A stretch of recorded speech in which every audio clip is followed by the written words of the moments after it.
Installing a rotor into the Allegra V-15R centrifuge is simple. First, you'll need to remove the tie-down screw if it hasn't already been removed.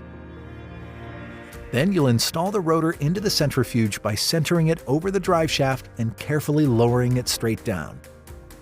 Insert the tie-down screw into the hole on the lid assembly knob or yoke, and then tighten it by turning it clockwise with the rotor wrench. If you're using a swinging bucket rotor, you'll install the yoke first and then seat the filled buckets into the yoke pins. Once your rotor is installed, you can manually select the rotor from the rotor library on the display, or the automatic rotor identification system will detect which rotor is installed once a run has started.